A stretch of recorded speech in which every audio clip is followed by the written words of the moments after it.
Op sociale mediaplatforms vandaag de dag gaat kwaliteitsinhoud vaak onopgemerkt voorbij. Op Den krijgen gebruikers betaald voor het maken, evalueren en beheren van kwaliteitsinhoud. Contentmakers worden beloond op basis van de betrokkenheid en het bereik van hun bericht of opmerking.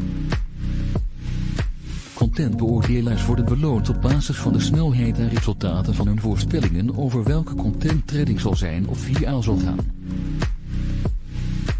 Eigenaren van communities worden beloond op basis van betrokkenheid binnen een community. Kwaliteitsinhoud loont op Den.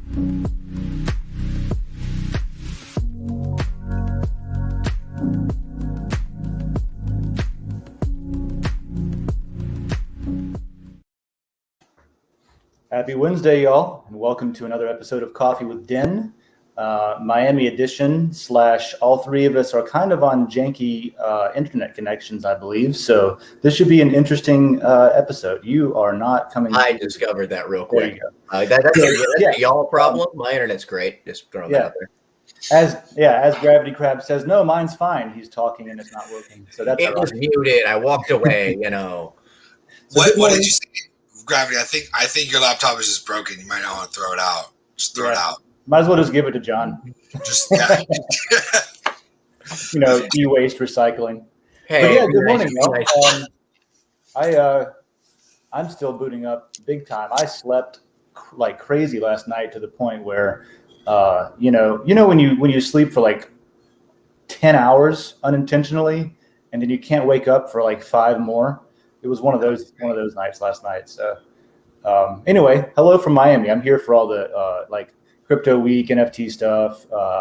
There's a Monero conference, a Bitcoin conference, a shitcoin conference, NFT conference. It's like that whole week in Miami that I guess it mostly started last year. I don't know. Anyway, I think it's a thing now. So what are you guys up to? I'm traveling and, stuff. Hang on a second. How do I make our faces all up? Oh, you can't. I can do it though. Oh yeah, you can do that. That's right. You're in control of that. Yep. So here we are. We'll get to the agenda in a minute. Let's do our little wake up and meet and greet. So. There Oh no. it goes. Oh no. It's begun. All right, John. How have you been? Well, what's been going on with you, buddy? I've got nothing. I'm a blank slate right now. Great. That's perfect. No, I've been awesome, man. It's been a good week. Had a cocktail party and watched West Side Story, which apparently every iconic song is from that movie somehow. Really? I've never actually sat down and watched West Side Story, which is weird because I love Broadway stuff. Yeah, the I Feel Pretty, Oh So Pretty. That's from West Side Story. I thought that was. Oh, he's home. Oh, thank God. I told you that might happen. That's fine. We segued into West Side Story somehow already. Oh, really? Yep. Yeah. And then I Want to Live in America, like that song. It's from West Side Story. Had no clue. All these iconic musical type songs. Dave is super emphatic by it right now. If you can't tell, he's just stunned in disbelief by my amazing story. Or he's gone again. That's entirely possible. I'm pretty sure it's my thing. Pretty sure it's my thing. It's me as well. It's gonna be. Sorry, everyone. We're having technical difficulties, I guess. It's gonna be a choppy morning. You're not. Your hotel is. Your hotel has shit internet. Oh, you should have picked the most pretentious looking coffee shop you could have. And done the show from a really pretentious looking coffee shop in Miami. I almost did that, but there was construction and somebody had a leaf blower. That's the point. That's perfect. That would have been don't do it in Miami because Miami mornings are loud. You're not gonna get anything quiet whatsoever. Yeah, I hear it right now. I'm inside and I hear tractors going by and stuff. I'm in Wynwood. They're constructing everything here. There's cranes and buildings going up and I don't know. Wynwood's cool. It's like the arts district that they have here. I've only been here once last year. Last year was the first time I ever went to Miami ever, actually. So living in Florida, I spent more than 5 minutes in Miami. Yeah, it's cool, man. I like it. It's kind of grimy, which I feel is honest, if that makes sense. It's kind of grimy, but it's honest. It's like I used to live in Miami. It's not the good kind of grimy. I'll tell you right now. I don't know.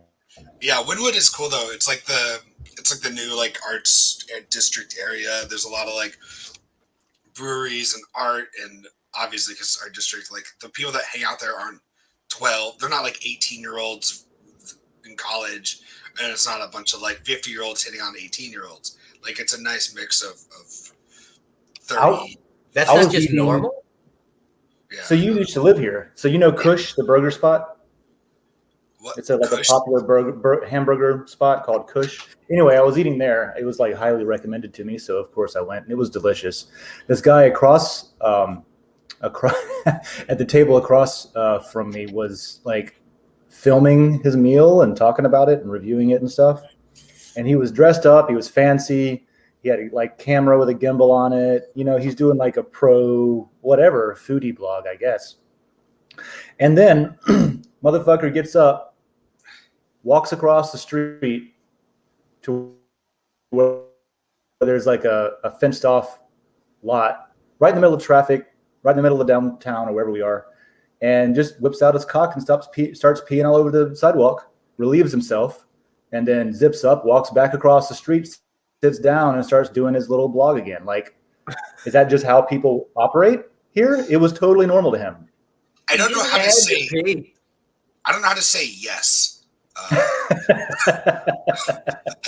Like, well, I know how to say yes.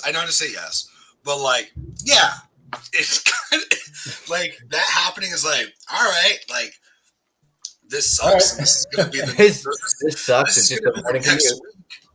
Like, there's pluses and minuses to Miami, but that's he's like, I gotta pee. I guess I'll just go here where I am. Instead of using the bathroom at the place you are. Yeah, he was a paying customer. He could have.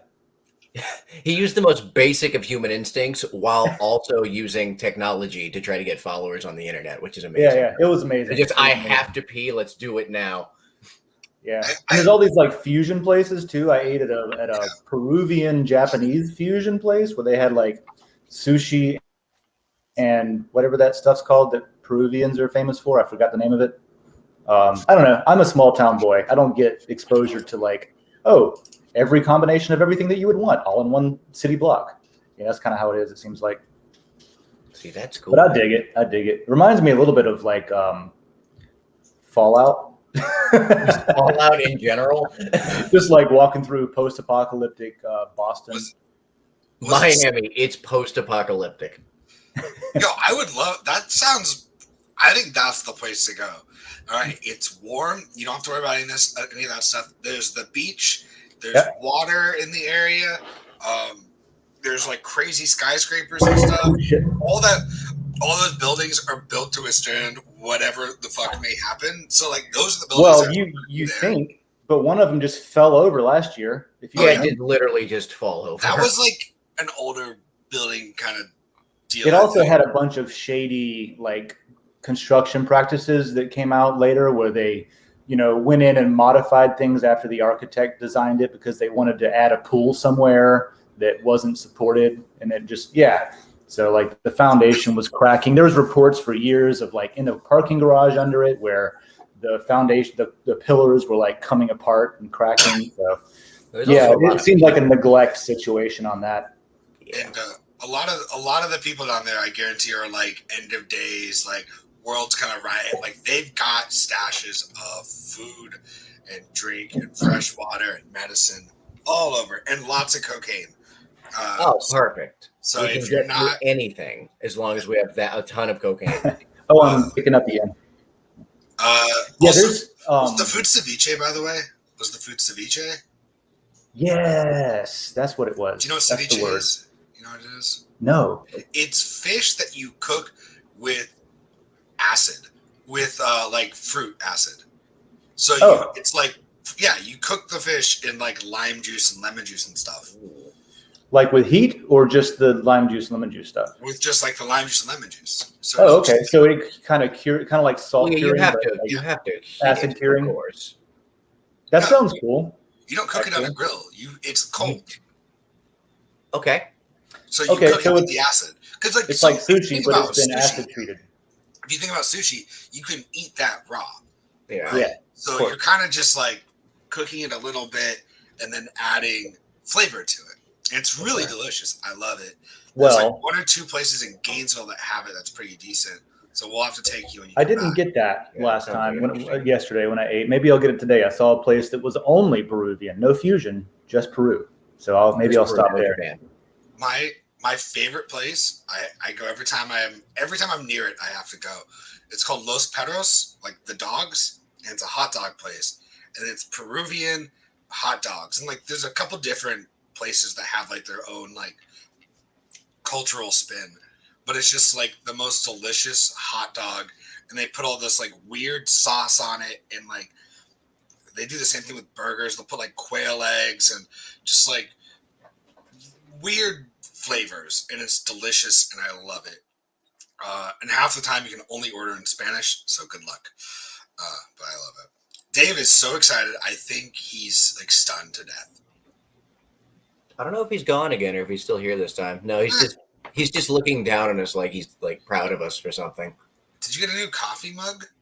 No. Oh God, he's gone. No, I got this a long time ago at Sandy's when I used to work there. I thought it was cool. Looked very like Star Trek-y. Andy's? No, I worked at a place called Sandy's Consignment. Sandy's. I know Sandy's. Which was, oh my God, that was such a fun job. Jokes aside, being responsible for making a giant place look all nice and pretty and have everything organized. Yeah, that's a cool spot. Great. I liked it. Actually, it is a good spot. I don't want to say anything bad here. All right, so we should right now speculate and give lots of financial advice. No, God, no. I'm gonna go take that role real quick. No financial advice. Screw that. We have coffee mugs now. We got to be good. Oh, he's home. Yeah, if that happens again, I'm gonna switch over and try out T-Mobile's hotspot. Sorry about that, guys. We definitely weren't giving financial advice. We're gonna pick up right where we left off. Sure. Okay, so that's why you should buy Bitcoin now. Yeah, while the price is as high as can be. What is it? That's the secret to cryptocurrency. Just go throw that out there. It's 100% factual. If you don't like it, do you want to? Speaking of cryptocurrency, now that I'm back on before I die again, you want to see some of the shots I took around town yesterday? Yes. The talks were interesting, but there's let's see here. Let me share my window here. Boom, boom. This is like one of my early shows that were crunchy and rough, so it's like a throwback episode. They have this whole beehive thing going on. Does that show up for you guys? Yeah. Yeah, that's cool. They have a theme of like I don't know if this is the venue that we're in, probably so. But they have like this whole beehive theme, which is pretty cool. The DJ booth and the bar and everything. So you see those guys right there? Mm-hmm. They're filming it's called Nft the Movie. And the movie itself is going to be an NFT that you can fractionally own.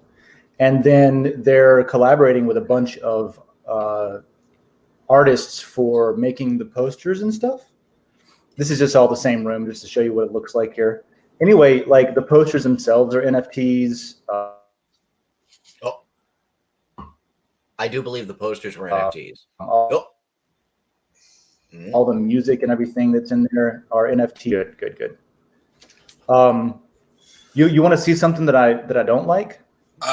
You know what? I could just stare at this picture of a beer bottle the entire time. What do you think? Yeah, the beer bottle's important. You know how much that beer is? How much? $12.50. Oh my God! Yeah. What is across the board? Any of them? Was it even? So they made sure I didn't drink too heavily. So yeah, it's cool. They got a bunch of people like all day, yesterday and today, coming up talking about their thing. And these are janky pictures that I just took on my phone.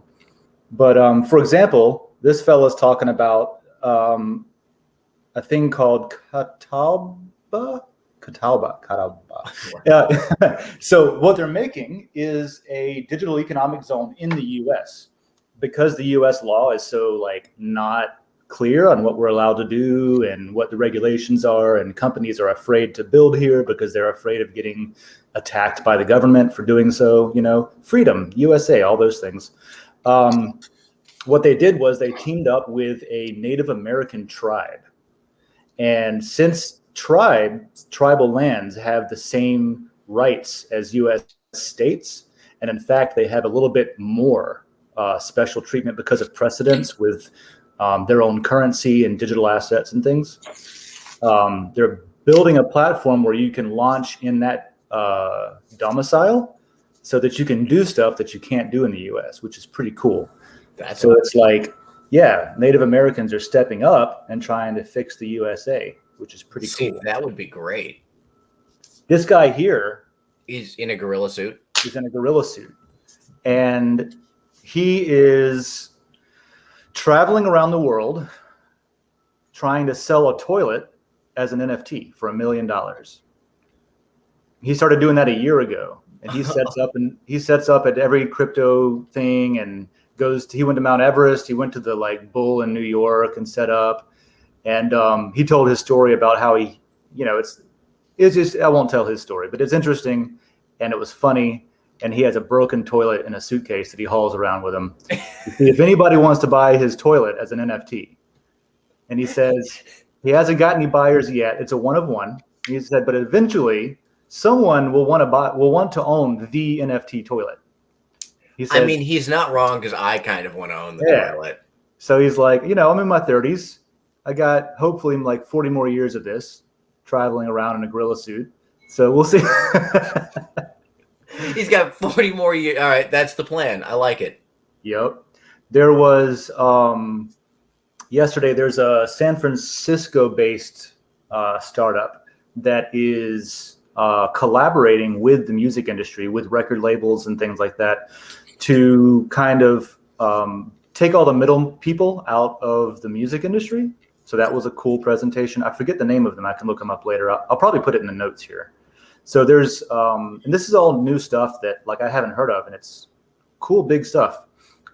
She was talking about how, you can use, instead of going through all of these collection agencies that go out and strong arm people to pay you for your art when they play it, you can use NFTs to on demand send royalties that are automatically split up among who owns the rights to the, to the songwriting, to the art, album art, to the musical performances, the mastering and stuff.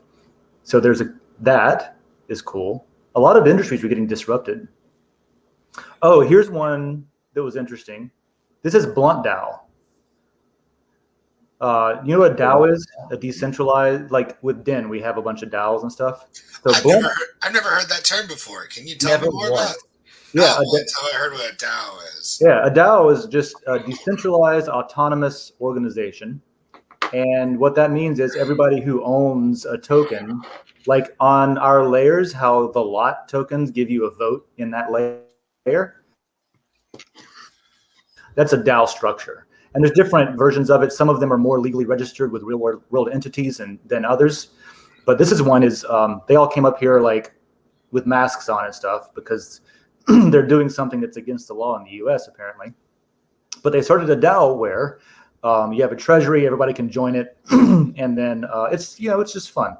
So they made their own cryptocurrency to they have their own club, and it's spreading to different states and cities and stuff, which is cool.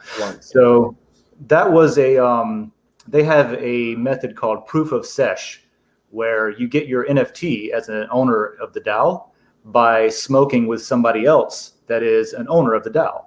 So every person you initiate, that person can then initiate someone else into the DAO. All right, that's kind of fun. Yeah, so they got in trouble. They smoked they lit up a blunt on stage to do a proof of sesh, and I was the only one who raised my hand to hit the blunt. I'll go for it. Wait, did you? Yeah, he was like, anybody else want to hit this? And I'm, I'm in Florida. I have licensing in this state to smoke cannabis, so of course I was like, sign me up. Please, I'll take that. So, and then I got in trouble and had to put it out. They should have gotten in trouble, but I was the one that had to put it out. Oh, wait, hold on. So, did somebody yell at you because you had the blunt? Well, I happened to have the blunt at the time. Okay. So you were. It was possession is understand. 9/10 of the law. Yeah. You know what I mean? Look, we've all been there at least once. Yeah. So we had Blunt DAO, and here's info on them. If you scan that QR code. Hold on. I want to be very clear. I have never been in a cryptocurrency talk where they passed around a blunt, and then I got the blunt, and then had to put out said blunt. I've never been in there at least once, not even twice. That's not a normal everyday thing for me. No, it's not. It could be a thing in New York. I'm moving to New York. Maybe that's just like you. No, there's a chapter. Yeah, Blunt DAO has a chapter in New York. You should join. I'll hit them up. You'll hit it up. Okay. I love how the amount they sell. I don't know if it's on this page or not. Is 420. Yeah. 42,000 max supply. Yeah, like y'all, this is just the fucking. This is a Where meme. is it? This Yeah, whole there. thing. Hard cap at 42,000. Pre-sale starts at 420. One Matic for one blunt. Yeah, it's a whole thing. So they launched a new crypto on Polygon called Blunt. So that's them. That's their DAO token. And the thing with a DAO is if you have your own currency, that can go into your treasury and people can buy into it, which, they do whatever they want with it. That's the whole point. It's decentralized. You just do what you want. Everybody happens to be on the same page because they're in the Blunt DAO. But yeah, so they're launching. That's what their thing was. Is they have had the DAO for a while, but they're just now launching their token. So I'll probably go grab some just because I'm in the club now, I guess, Yeah, I think you count. Like you took the fall too, so yeah, you are way higher on the club than 2 tokens. people. It should give you a couple. Yeah, and you plug. This I had never seen the Papa Joe show before, but this fella Papa Joe was up and did an interesting talk on. It was wild because we're at a conference called Shitcoin Conference. You know what I mean? And so it doesn't seem very serious. But this guy comes up and he's talking all about how, NFTs are like, he's been into it for a long time. It sounds like as long as I have. And he was saying, when he first heard of NFTs, it just showed up in a wallet one day as an option. He didn't know what they were. And the next thing he knew, there's all these NFTs like artwork, JPEGs going around and stuff. And so he was talking about shit that I always harp on, which is that's great, but the real, actual, useful, valuable case for NFTs isn't a picture of a piece of artwork at all. And so he goes through all this stuff where he's building with, he's building a lot of stuff. And I'll have to go check out his show. I wanted to give him a shout out here because I was impressed with what he had to say, and I'm going to go check out his show, and you guys should too. Yeah, it seemed interesting. And the rest of these pictures are just from around town. I always take pictures of payphones. I haven't seen one in a while, so that's interesting. Yeah, the operational payphone. When's the last time you saw a payphone that was operational? A long time ago. Is that map accurate or is it like ancient? Oh, I don't know. I didn't even look at it. That looks like Fallout. Well, the Wynwood is like that. There's just graffiti everywhere, and I love it. Speaking of graffiti, so check this out. I saw, for one, like a bunch of people just put stickers everywhere, especially during NFT week because I know crypto people are walking around the sidewalk. And they're going to scan anything. We will scan anything. It's a terrible curse. Exactly. And so there's all these stickers everywhere. There's a nudist community trying to get people to come out to the beach. There's a QR code for, what does this say? Moody Mink Doggy. I think so. Yeah. So everybody has their thing they're trying to sell. And then there's cool artwork around everywhere. Gainesville has some cool artwork too, but this is just another level. It's not the same. It's not the same as Miami. That's awesome. It is not. No. This is a machine gun. This is a gun museum and a machine gun experience. You can go in and just shoot shit up. I sometimes I gotta say, living in both this country and this state has its perks in that combination. Mm-hmm. Like for having a fully automatic weapon range. Yeah, for sure. I used to see the signs for it when I'd head up to Orlando. There's this big billboard. Yeah. Just halfway through the turnpike, and it's got a big ass machine gun on it. It just says "Fire Live Machine Guns, $15." I don't know why I've never stopped. I didn't take a picture of the building, but the wild part is it's in a little building. It's not even that big. So they must have like Seems a bad. wall that, yeah, they must have a special room that's like lead lined or something. I don't know. There's like an underground layer you have to go into. Oh, weird. I I'm gonna made go that there. up. But that's I'm gonna go I see- made that up off the top of my head. I would believe it. There's like an underground bunker that you go into. You have to like give Oh, a he's blood making it up oath again. that you Okay. won't tell people. Yeah. I don't know. This has to be like one of the most Miami things I've ever seen. It's just like Lock and load it's an Miami. animal that doesn't live there. It's not a Miami animal. But there's probably one there. Nope, there isn't. There's like 4 pandas in the world. Like, Oh, okay. and one of them is not in the Miami Zoo. All right, good. Somebody will try to write it. And then it's the machine gun experience because it's kind of like, don't buy a machine gun. Come try it out here.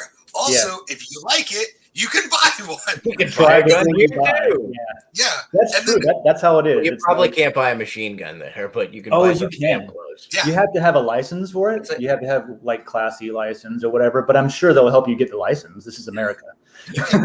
They have gun shows constantly in Miami.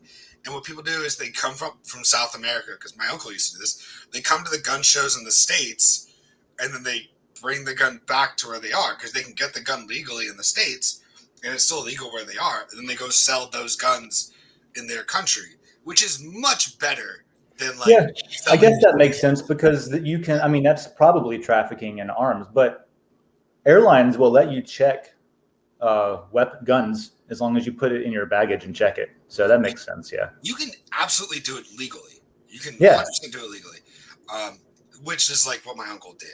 But and then you have. I The also gun love runner the uncle fact of that yours. Excuse me. The gun runner uncle of yours. He wasn't running guns, but then they also have Lock and Load Miami, which I think is just like the weirdest slogan to have. It's like everybody make sure you're carrying because the Like, get ready. yeah, Y'all better- yeah. Coming. you never know when The you're end gonna is get nigh. jumped. Yeah. Oh, Prepare man. for Armageddon here. Learn to shoot, buy it, and then lock and load Miami. Be ready to go. Oh, and then my 4th favorite thing about that picture was that it looked like it was using like an old Microsoft Word font that you would use as a kid, where it's just like the block lettering. Oh, like, the Block lettering. Yeah. Oh, there's Yeah. one All caps, PowerPoint block that lettering, was yeah. like, there's like PowerPoint that did like a hedge. yeah. I remember There's that. Is that a bunch pirate of chain? sidewalk graffiti too. Yeah. I thought that was cool. There's pirate chain graffiti all over the sidewalk everywhere. Somebody had a template and just went around and tagged the sidewalk. But I noticed also at least in Wynwood, it seems like everybody has like all the restaurants and bars have a tag in front of their building on the sidewalk, it seems like, or a lot of them do. And so I don't know, it's cool. Like I found myself reading all of the little tags, all of the little advertisements, So it's kind of effective advertising in a way. If I found myself reading it, I'm sure other people do too. Or it could just be that I'm a crypto nerd and I saw, pirate chain, cool. But see, I see that and I don't immediately think pirate chain. Well, it says I pirate chain. think- Well, I see the little boat first, and I tend to remember the before times when I would have to go to a lovely website with a nice pirate ship on it to get anything. Yeah. Piratechain.com or pirate.black. They're cool. I like them. They're privacy coin. I'm liking those more and more. So I think the So sidewalk that's the tagging. pictures I got. I don't think I took the whole thing. I think the sidewalk tagging That's is all I cool got. until like the Bare Necessities Titty Bar starts tagging the sidewalk as well. The bare necessities. It's a titty bar. real strip club in Miami. But yeah, like I think the sidewalk tagging is cool until it's like not tasteful. I don't know. I don't mind the pirate chain thing or the All Go Miami or whatever that said. That's I'll fun. go Miami, yeah. But then when it's like some guy's like crude drawing of a dick as a nose, like Oh, there was definitely there were dicks. I'll pass. I didn't take pictures of them, that there were dicks on the sidewalk. There were I guess it was like a cartoonish 5-year-old drawing of one, but like a bathroom stall type. The bathroom stall dick, the classic. The classic, usually weirdly curved. The OG for some reason, all of its sperm is just a straight line. Oh my God. Glad we're talking about this. This one looked like raindrops, the one that I saw, but whatever. So let's see what we've got for comments. I feel like this was the show where I was able to shine. You know, just no crypto talk whatsoever. Just talk about how shitty Miami is. Sorry. Here are the first 2 questions and comments we have today. All right. So since I guess my Wi-Fi is okay, I can read it. Anybody else prefer to read it? Let's see what we got. I can read it. I'm gonna read it. Cool. Can you do a Matter/Lore liquidity pair for governance, or does it have to be one and Ethereum? It has to be one in Ethereum. That can change in the future. We can do Matter Lore if we want to have an ability. Like, I can see the point. So what the question is asking is, we have this thing called Uniswap, where you can go swap your Matter or your Lore or your Ether between each other, right? So if you've got some Ether and you want to buy some Matter or Lore, you can do that. Or if you have some Matter or Lore and you need to swap for some Ether, you can do that. But I think the question, it's a good question, actually, because if you have Matter and you want Lore because you want to have more votes in like an LCP, which, by the way, proposals are open this week, then you would have to sell your Matter for Ether and then sell the Ether for Lore, like as a get to go between them, because there isn't a pair directly with Matter to Lore.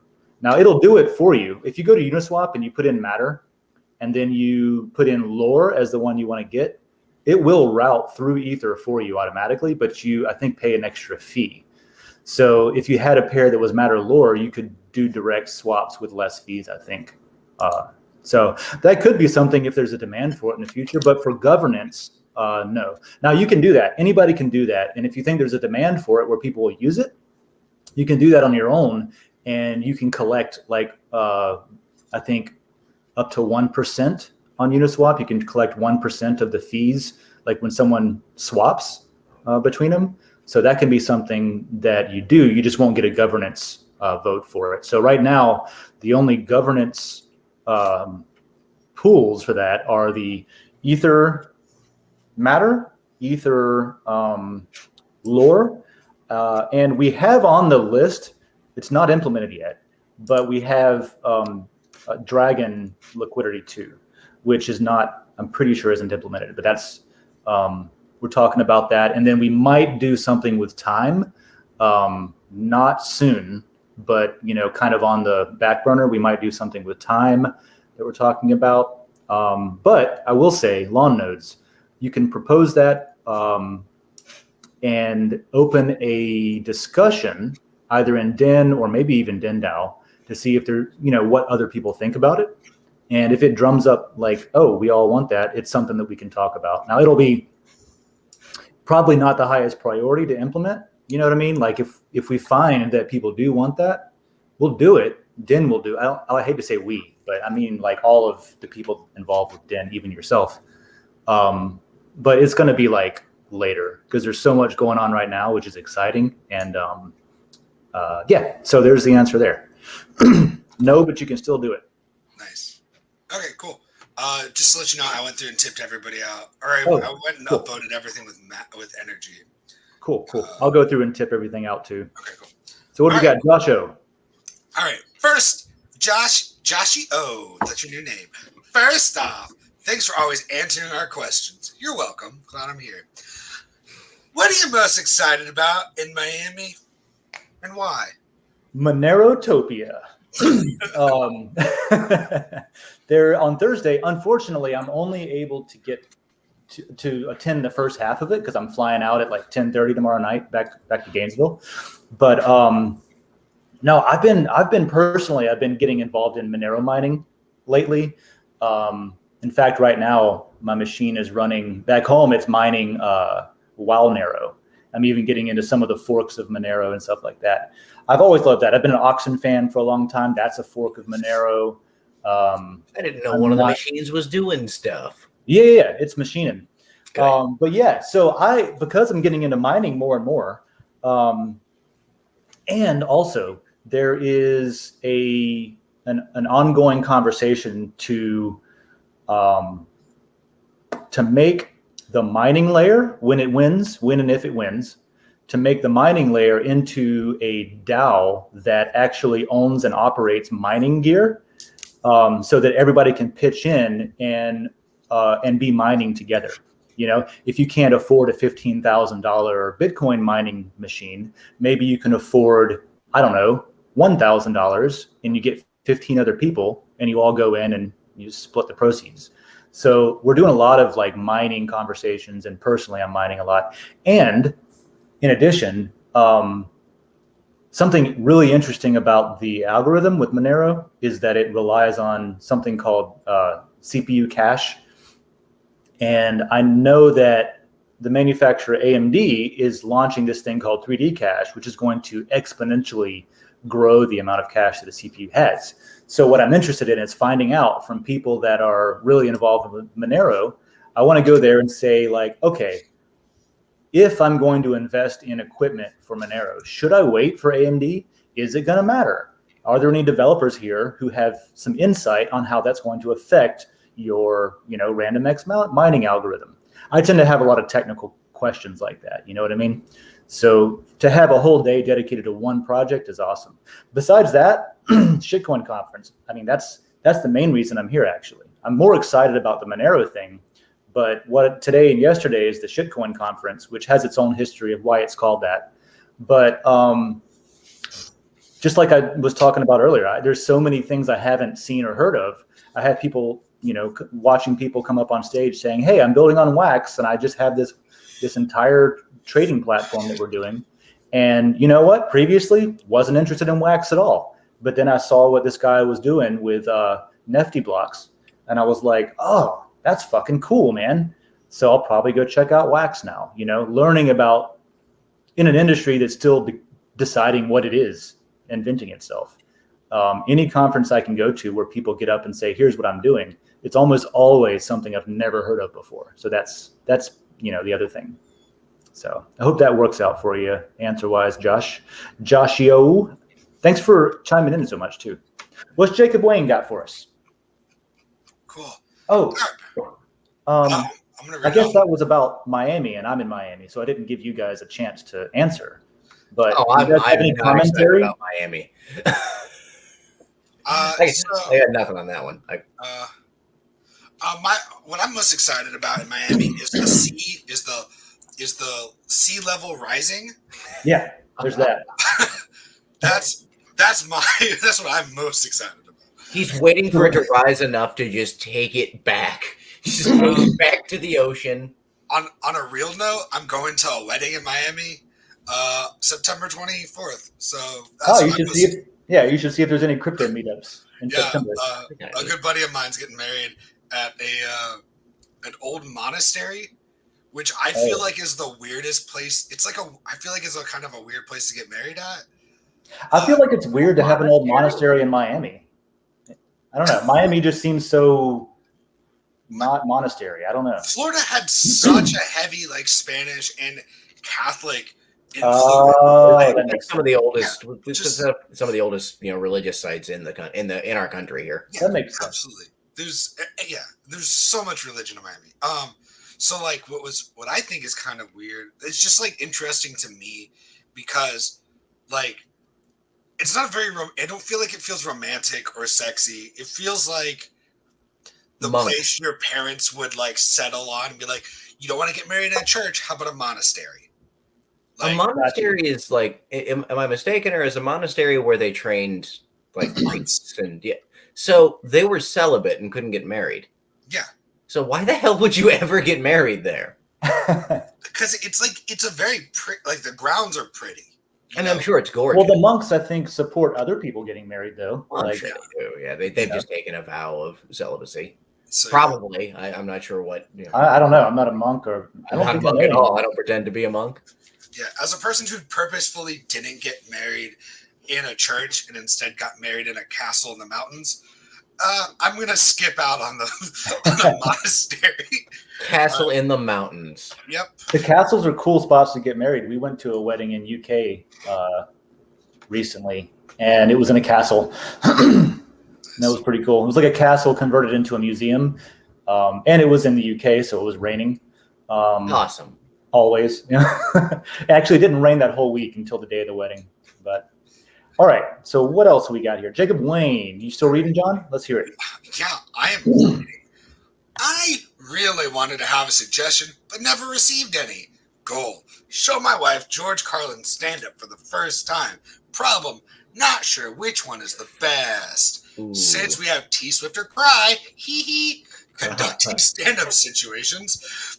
Don't know what that means. I thought maybe y'all could consider a specific special of George Carlin's. And since he's the everyman's comedian, I'm sure G Crab and Dis7 Ant will have some ideas about his best as well. Here's my post. That's what my sister still refers to that word as Dis7 Ant. Dis7 Ant. Yeah, refuses to say it as distant. That's fine though. But is that Hannah?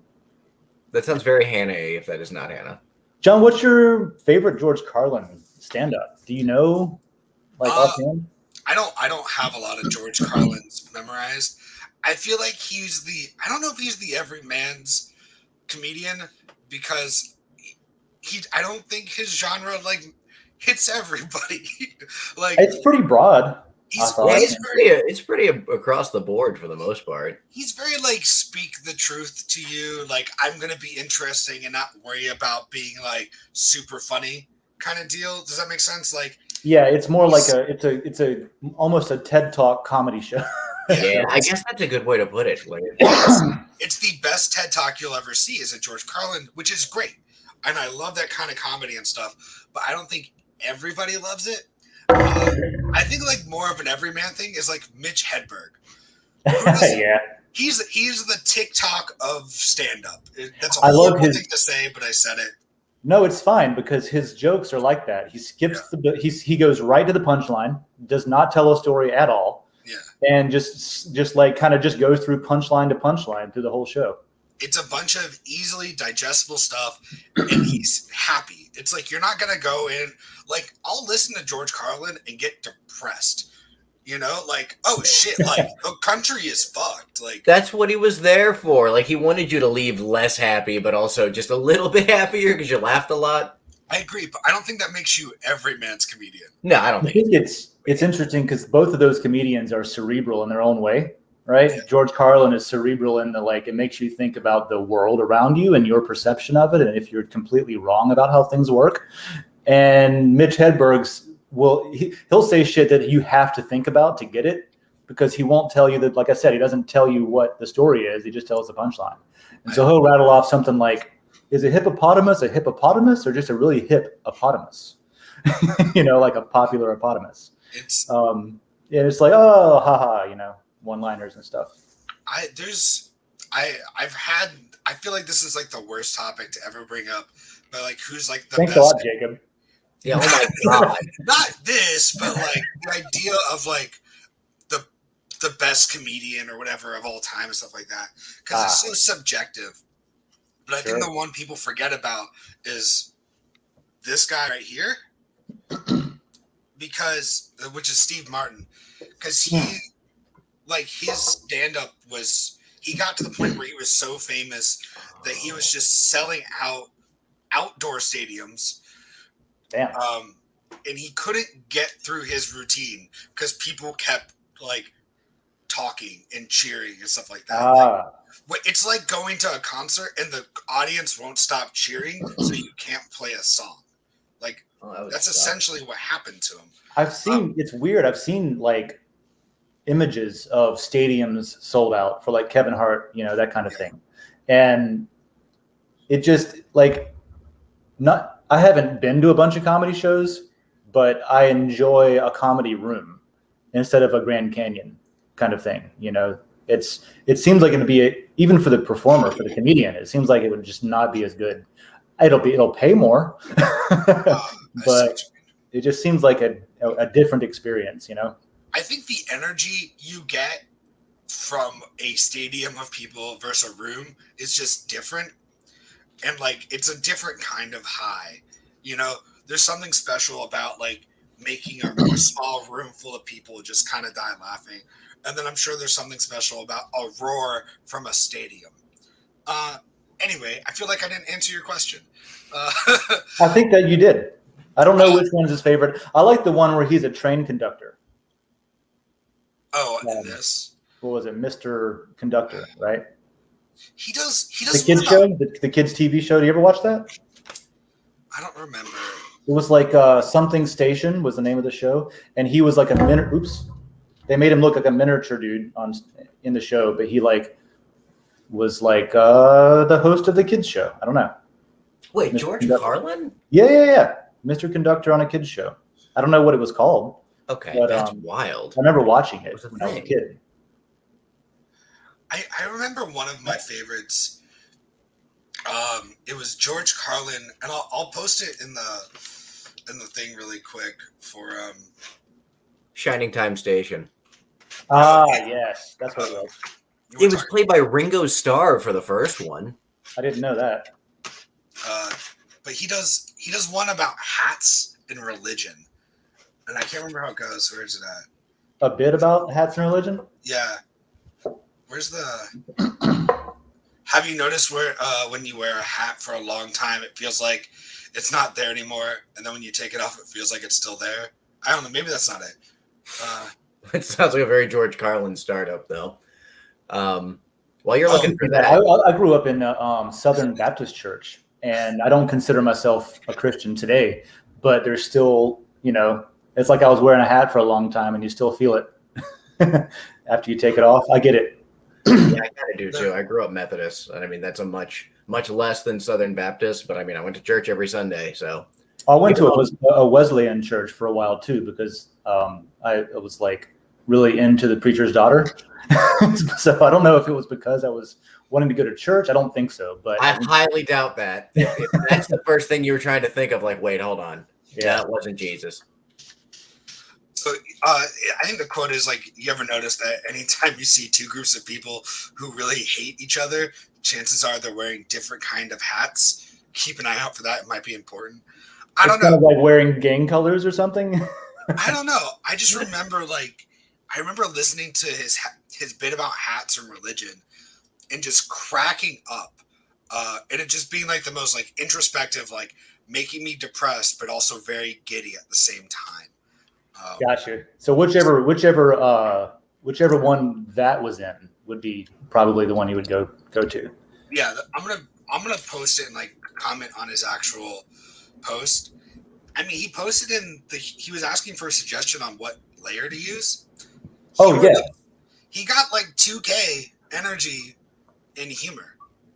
He got 50 fucking K in Den for his I posted on Den every day this year. Which was an awesome. Really, I didn't know he did that well. It was an awesome post. I'm glad he wrote that up, and I'm glad he's been posting every day because he's got data in there. What do you call it? Anecdotal data, but interesting as far as burnout too. He talks about think of your pace and your cadence and what you're doing. Great article. If anybody hasn't read the post in Den from Jacob Wayne about posting every day on Den this year, go read that. Go check it out. And go check out this in the humor layer too. Because if you haven't voted on it yet, you still can. So that 2K, it's just a matter of not as many people being subscribed to the humor layer or checking it out every day and participating in it. So the visibility isn't there. I should check the humor layer more than I do. But I think your payout is gonna be higher because of the use and stuff like that. I think so. The way that works is every post across the entire platform, all of Den, is compared against every other post, no matter what layer it's in. So there isn't right now, unless there's something I'm not thinking about. I'm pretty sure there isn't anything right now that has any weight applied to your layer based on any criteria. It's every user is competing against every other user for the daily 1,000 matter payout. And so that and it's every day. So that post, and I don't know what order, I don't know if Jacob Wayne posted these all on the same day or a different week or whatever, But if you do have a bunch of posts that are like you think are pretty good, they're gonna, like maybe pay out pretty well, I would recommend doing them on different days, because otherwise you're competing against yourself on each one of those. You know what I mean? And I would even go a little further and say, like, pay attention to what the routine posts are that tend to get a lot of upvotes. There's the official stuff from Dragon Chain and Den. There is, this show, which does okay on Den. But there isn't really anything Friday through Monday in that vein, right? There's live shows Tuesday, Wednesday, Thursday that get attention, but there's not anything Friday through Monday. So that's where I would probably look at posting stuff, is to just think about, what days of the week do more popular posts show up and what days don't typically have posts like that. And the latter is going to be what pays out more, because you're going to be competing against the same 1,000 tokens every day. It's just, pick your competition if you can, that kind of thing. So that might help Jacob too, just thinking about that, and hopefully y'all. And if there's any questions about how that stuff works under the hood, I don't have all the answers, but I've got a lot. So hit me up. And like, if you're, I know he's in Texas, so his time zone is completely different, but if you ever feel like waking up early and talking, come on the show, buddy. Yeah, for sure. Yeah, and that's somebody that definitely should be on at some point, and I'm kind of surprised it hasn't been. That might have been on once. I messed up the other day where I have a friend in Gainesville named Jacob Wayne. Oh, really? And I thought it was him for like months. That was him posting. I didn't realize that this guy lives in Texas, so it's not the same person. But they look so similar. They've got like the same. How do you know it's not the same person? Because they live in different states. I mean, have you ever seen them in the same room? I don't like this game. I think that's how I know it's not the same person also. Because if they've been in the same room, it feels like this is on purpose. I met a guy, I've got his card in here somewhere. I got a bunch of cards from yesterday. Dude named David Miller. Oh, God. There he is. I'll put his QR code up in front of the camera for a minute if anybody wants to check him out. He's making coffee. Ooh, he's making coffee? Yeah. Ooh, I can get behind that. David Miller. That's not me, by the way, to anybody who thinks that might be a plug.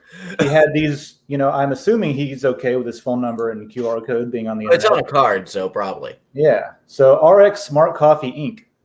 It's like instant coffee in a test tube thing. And he's got it formulated with, ingredients. With ingredients, there's stuff inside of the tube, and you consume it. That is the whole goal. Yep. That's kind of cool, actually. So, bunch of cool stuff. Resources. That's what conferences are all about. Meeting people, getting resources, connecting with people that can work together, stuff like that. So, bow. All right. What do we got? MB Crypto. I'll take this one. Fine. Question. What do you think about setting daily limit for posts? For example, 10 or 5 posts daily. I'm thinking about to suggest that in Den.social. This could be helpful to avoid too many daily posts that are not with too much quality content. Or on every next post could be double energy needed to post, so it could go at a doubling pattern, it looks like, or with Fibonacci-like voting. Big fan of Fibonacci's. I think Joe basically got me on the Fibonacci bandwagon, but it's an interesting, you can use it in a lot of places. It's interesting. I'm also interested to hear something more about crypto news in your trip to Miami. So see you tomorrow live. Cool. We could do that. I don't know if it would affect much other than adding friction to, what people are trying to do. I don't think that a flood of posts is necessarily a bad thing, as long as we have enough people evaluating, because and the answer is yes, we could. I think the second suggestion would be something more along the lines that everybody would get on board with, like just making it like if you try to post another post within the same 5 minutes, maybe it costs you more energy. And so if you're like within the same 10, 15 minutes, you're just post. That'd be a fairly good way to root out spam bots, honestly.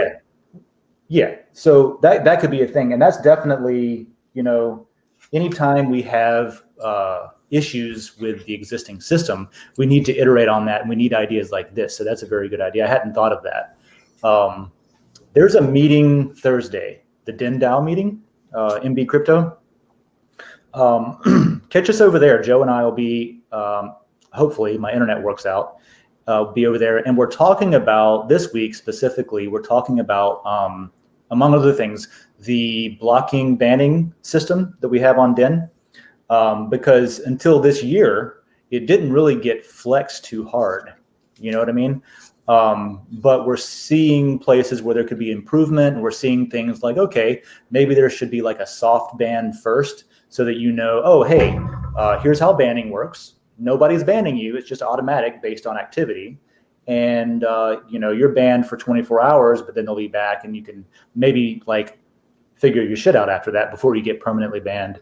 But we'll be having a whole conversation about that because we are iterating on it. We have a basic working model in place that does work without having to hire a bunch of moderators and people to, janitors to stick around and make sure anybody, we don't want to be centralized. So everything we do, we have to figure out how to make it work as well or better than a centralized solution, but without any of that, centralized authority, or at least as little as possible. And the tricky part is like, here's why I would be reluctant to add MB Crypto's suggestion right now, because I feel like it's kind of a lot to throw on without some really like comprehensive analysis to see if that's even a problem. You know what I mean? Like, I don't want to put too much friction on unless there's like something that needs friction, right? So we lubricate over there, we add friction over here, and that is supposed to sort of guide human behavior to where it, naturally, herding cats. So we want the cats though, right? So if you make it too difficult, then the cats will go eat somewhere else. Not sure if that's a great analogy, but that's my answer. What do y'all think about that? I'm for the second part, for the, making it a scale where you have to have more, it costs you more to post, even more than like a 5-minute window. Just because I can see as things progress, people just spamming things more than. I think it would need to have some time-based thing, right? Yeah, of course. It needs some form of time-based, but like even like the most basic thing I can think of is like per period or per day, but it could even be like within the same hour, because you know how our energy refills every hour. An hour seems pretty rounded for it. Yeah. So you could do that. It could be like within the same hour. You have some sort of multiplier that, okay, if it costs you 2 energy to post or 8 energy to post with an image, now maybe it costs you 4 and 16, that kind of thing. And then the next hour, whenever you get your next energy fill top up, then maybe that resets back to the standard again. That would not be bad at all. I don't think that would be a problem. And do you think we have like a spam issue that we need to? I don't think we have a spam issue. I think there's a couple other things, but I don't think we have a spam issue. But I can definitely see a spam issue becoming a thing as things progress over time. I don't think there's like a spam issue right now, because also like you can sort by different ways. Like you can sort that it's by time or just by like what's getting upvoted. So like you don't have to go through and be one of those people that's cataloging what's quality and what's not. So like, there's that option. Yeah, like the more people here, like the more work it's going to take for the community to go through and say what's valuable and not. Yeah. I kind of like how each vote kind of like increases, but on the other hand, like, I think it would be an interesting thing to see if layers started implementing that themselves. If they had a way to be like, this layer has a problem with spam. And like, it'll promote people to actually vote and use governance issues in their own layers, as opposed to like, proposing it to Den and hoping that it trickles down to them. Honestly, that's kind of a better idea if it was set up like on a layer by layer basis. And it would promote people. If it was a toggle, like to where the layer could decide to use that or not, that would be, I think, more interesting than a site-wide. It could, something I just thought of though, it could also be related to the reputation system. So like if you have a high reputation, maybe it costs you less to post, but I don't know if that's fair. No, that one should be fair across the board. Yeah, just spitballing. It's also not very much to post. Like it's, as long as you're not trying to post like 10 things in a day, it won't be that much. Even if you do like the doubling, even if you do like the Fibonacci. Well, theoretically, the system that's in right now, where you start with 24 energy and that's it, and 0 matter. Theoretically, you should only, unless you go out and buy it, which is still supporting the community, you should only gain reputation, but more importantly, matter by being a like genuinely like decent person on the platform, having interesting posts, voting on interesting posts, voting down on uninteresting or off-topic posts. So in the beginning, you don't really have like the ability to spam. You have to earn that ability. And the theory of that is like you should be learning the ropes slow enough to where that, you know, you don't come in thinking it's Reddit or Twitter and just start vomiting at the mouth every opportunity, you know, that kind of thing. Let's see. Yeah, that's an interesting idea. Yeah, if we find bots and spam being a problem, or people having, I don't know, we've got a pretty good system for detecting people that have like puppet accounts and things like that. But yeah, there's places that could be useful. That's a good idea. I like it. Angel Breaker, what do we got? John, you wanna have this one back since I took it from you? Sure. Angel Breaker. Here in Denver. Slow-mo John has into the ring. Could you convince someone in Miami to accept your match? Oh, interesting. Did you hear me? Oh, okay. I got the gist of what you were saying because it was, you know, printed on the screen in front of me. But no, I didn't hear you. But that's I haven't done that. To be honest, I've been more in absorption mode than shill mode.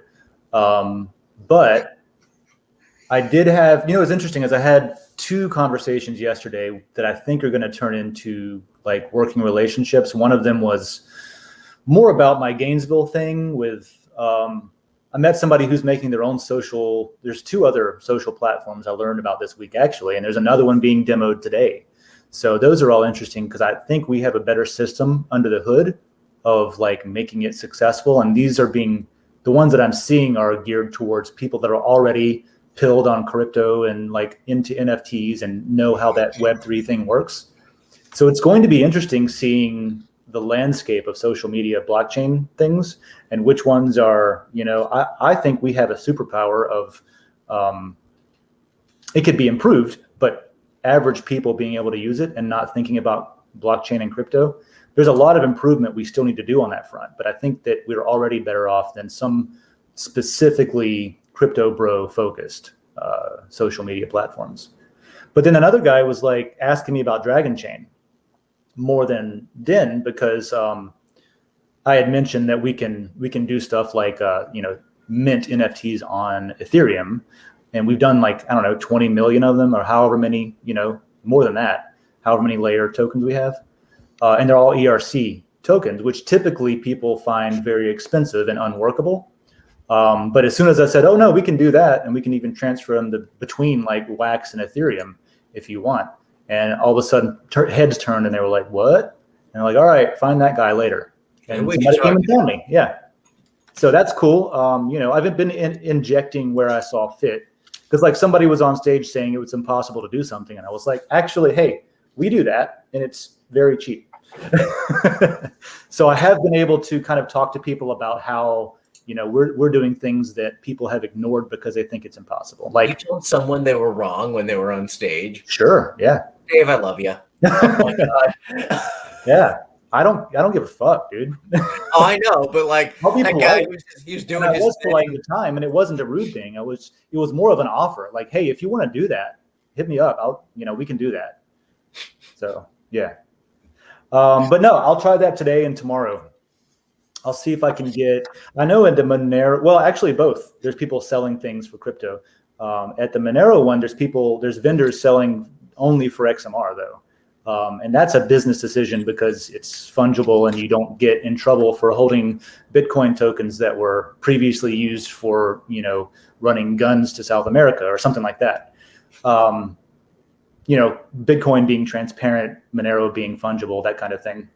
There was a fight yesterday. Not a fight. There was a BTC versus XMR, Bitcoin versus Monero debate on stage. I missed it. I hope somebody recorded it. I was going to say that's going to be interesting. There was a Bitcoin maximalist and a Monero person. They tended to be normal people.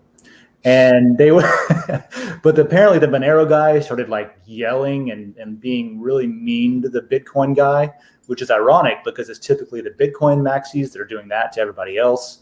And I just happened to have been, I went to lunch and missed it. I came back and they're like, man, did you see that Bitcoin and Monero fight on stage? And I was like, no, what happened? Do you mean? So, yeah, if you find a recording of that, I'm going to need to see that. That sounds interesting. Yeah, I'll see if I can get somebody to accept Matter for something. I'll take that on. Your mission for today, buy an item, a tangible item with Matter. Challenge accepted. Cool.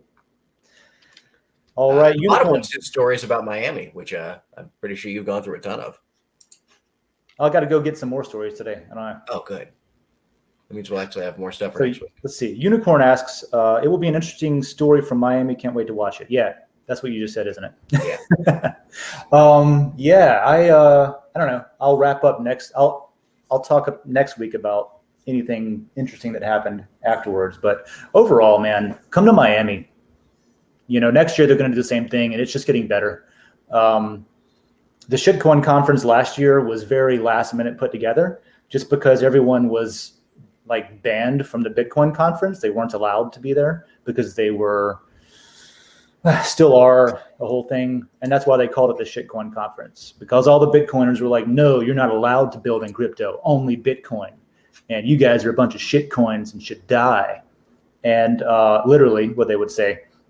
And so they were like, fuck it, we'll make our own conference. And I found out about it last year with like a random spreadsheet emailed to or text messages to me saying, hey, there's a thing. But this year there's like a website and it's coordinated and there's sponsors and stuff like that.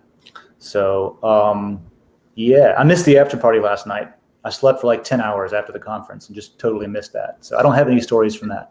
It's that time zone change, man. You're going you're going from North America to South America. Like, it's crazy. Jet lag, man. Jet lag. It's a real thing. Watch out.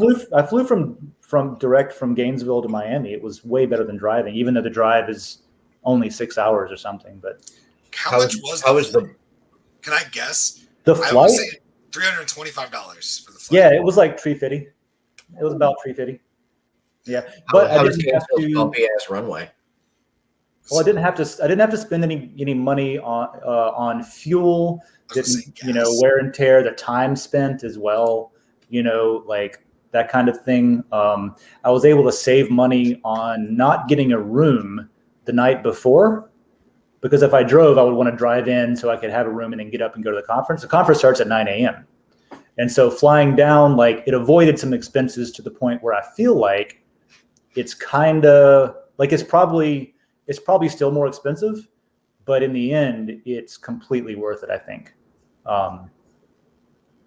In my case, last year we brought the dog, so we drove down and got an Airbnb. So it was different, but depending on your situation. Yep. Next time the three of us will go, we'll do a show live. Honestly, next year that would be a blast. Live from Shitcoin. Yeah, we should all go next year. Live from Shitcoin? Honestly, John, that's not a bad idea. I'll walk around and do a live from Shitcoin, Joe. Oh, well, I'm going to do, Thursday. Bring tux, it'll be great. Thursday, I'll be at Monero Topia on the beach, Monero Beach, or whatever it's called. And I've got World Blockchain Roundtable, and I've got the Den.social that day. So as long as T-Mobile holds up, I'll be coming live from Monero Topia. So you're going to be wandering around doing those shows?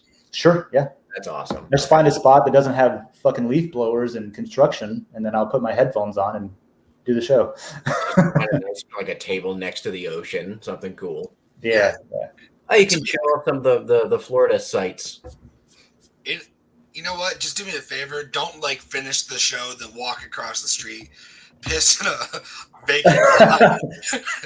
No, I'll do that on the show. What are you talking about? Like midstream. No, that sounds awful. But yeah, have fun. Well, let's see what we've got around the layers. What do you say? You want to see what we got as far as like top posts and stuff? Yeah, we can do that. I don't know what we got. Let me see what I can bring up over here. I can't bring it up, so you guys are going to have to do it. I'm having issues technically. Hey, can you still not log in? I cannot. It's something to do. The Wi-Fi is freaking weird here. It's something to do with that. So pull that up. I'm going to grab something to plug in my battery here. Oh, so good. I had a little bit of a question. Curious what you guys think. Have you seen any of these like gaming ones, like gaming coins and stuff like that, where you're literally like, where you play games and earn crypto? Mm-hmm. Do you have any? What's like? I don't know about the utility with that. Maybe there is utility because it's honestly, when he pops back in, that's a really good question for that one. Question about gaming? What? Yeah, gaming NFTs. Oh, there's a couple of games here too. Yeah. And like John specifically has that question. But yeah, what is the they exist? Yes. Yes, they exist. Well, no, I was out and about, and somebody was talking about just like it was a crypto video game where you play it and you earn crypto, and like some guys like, I played this and made like $400. Like, so there's that's a big thing right now. They're referred to typically as play to earn games. Yeah. And one of the really, I think maybe the most popular one right now is called Axie Infinity. And that is something that took off, I think it was Philippines, where it really, really took off first. But people realized that they could play this video game and earn tokens that were a cryptocurrency. And then they could remove those tokens from the game as they earn them and sell them on the open, like on Uniswap, like we have for Matter, right? Yeah. Really, if you think about the way that Den works, it's a play to earn game, right? There's rules involved. There's different things where you can like have better or worse posts, or maybe identify more valuable locations or times to post them. It's a game, right? And it's becoming like, I would like to add way more gamification to it because it's fun.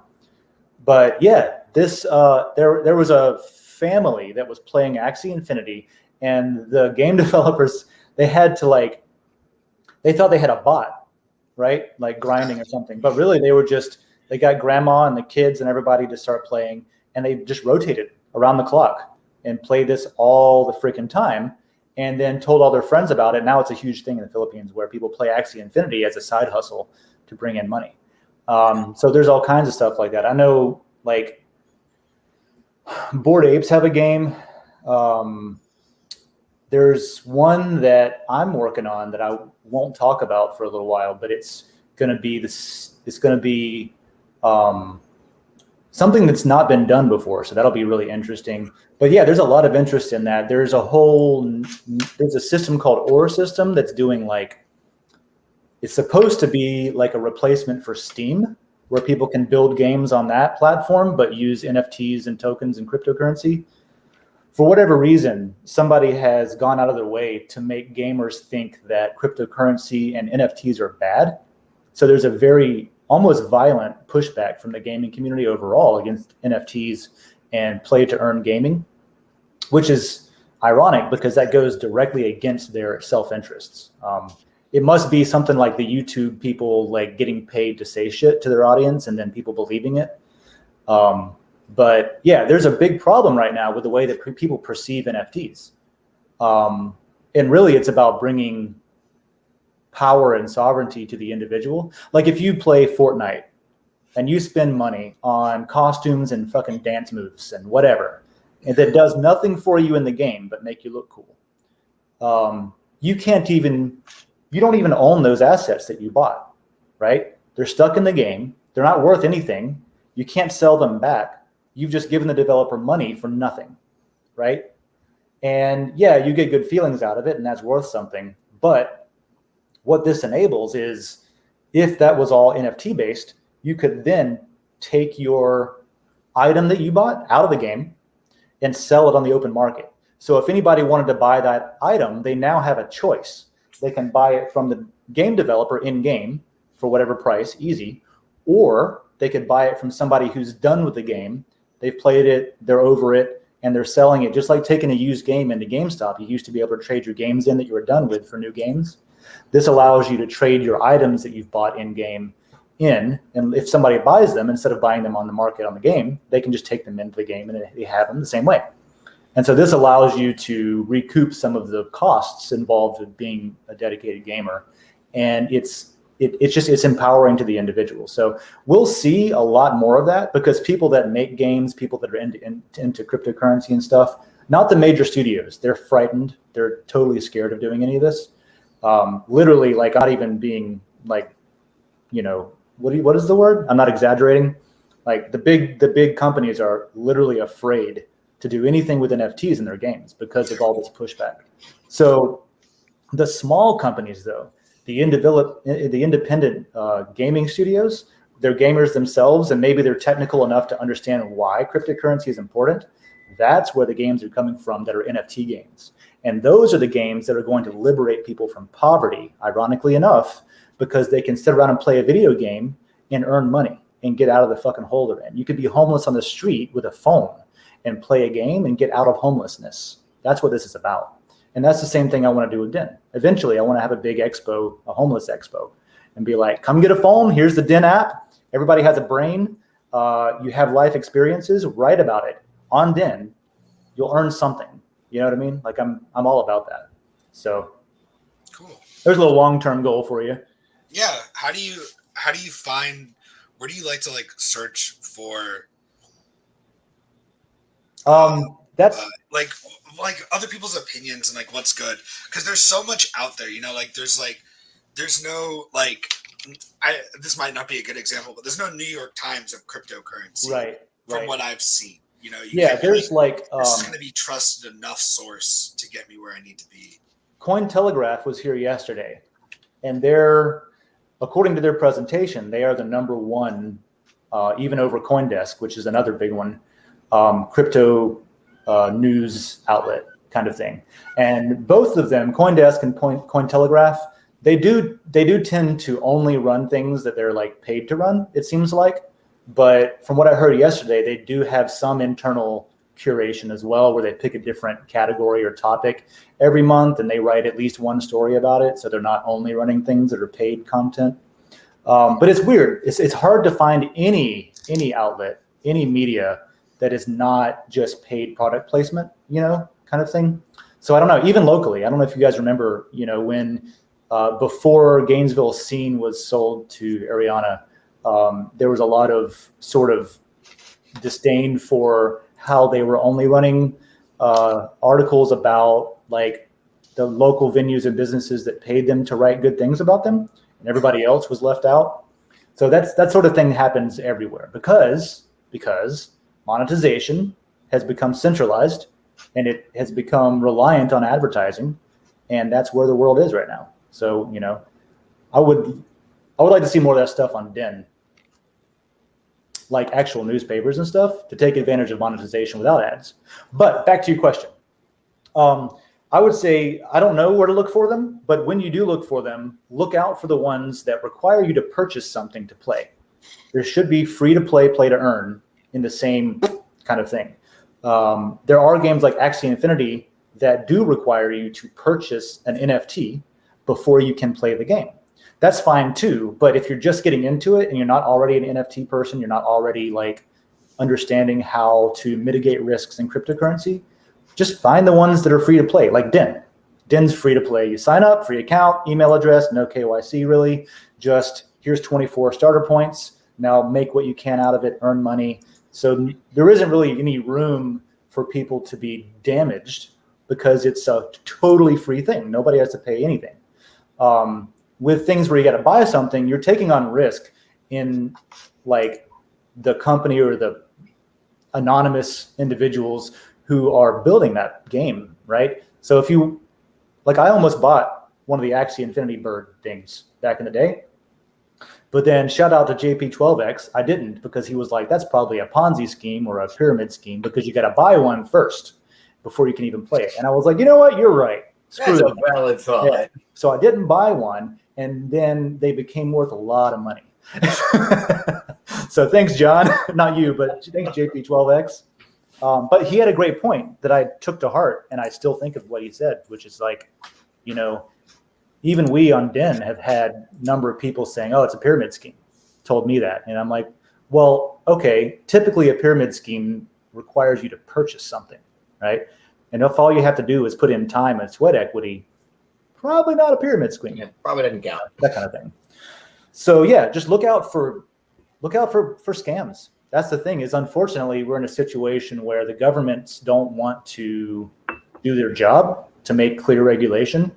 So it's the Wild West. Everybody just does what they think is appropriate. Some of them go to jail for being good people.